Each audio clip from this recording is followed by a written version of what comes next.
Hello friends, welcome back to my channel. আশা করছি তোমরা সবাই খুব ভালো আছো। আবার একবার চলে এসেছি নতুন একটা রেসিপি নিয়ে।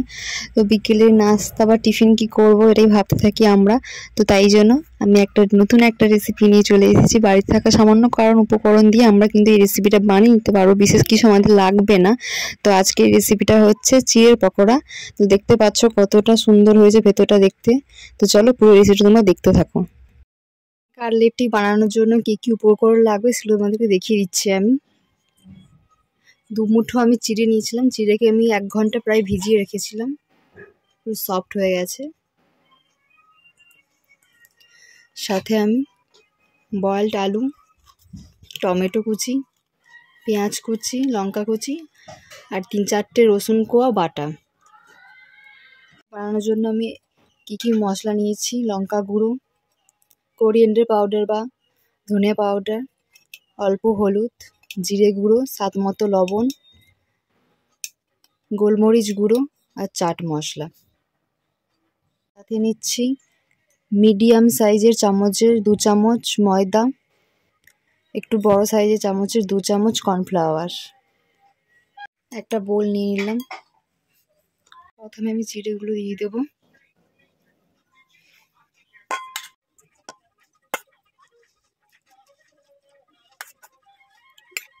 এরপর আমি কেটে রাখা উপকরণগুলো দিয়ে দেবো: আলু, টমেটো কুচি, পেঁয়াজ কুচি, লঙ্কা কুচি, রসুন বাটা। সাথে বাকি যে গুঁড়ো মশলাগুলো ছিল সেগুলো আমি সব দিয়ে দেবো।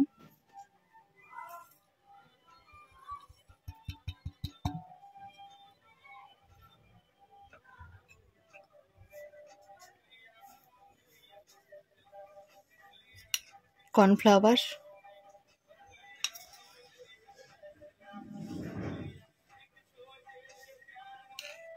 ময়দা, সবগুলো ভালো করে মিশিয়ে নেব।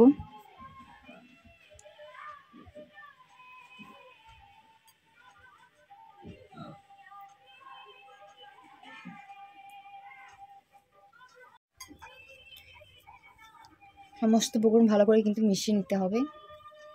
আর চিড়েগুলো পুরোটাই ভিজে গিয়েছিল, চিড়েগুলোকে চেপে চেপে করতে হবে এইভাবে।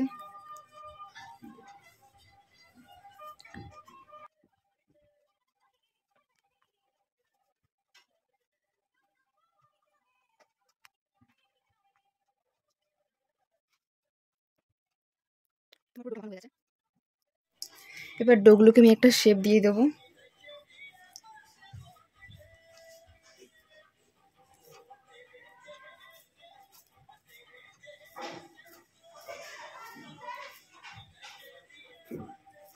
আমি এভাবে রাউন্ড করে একটা লম্বা শেপ দিয়ে দিচ্ছি।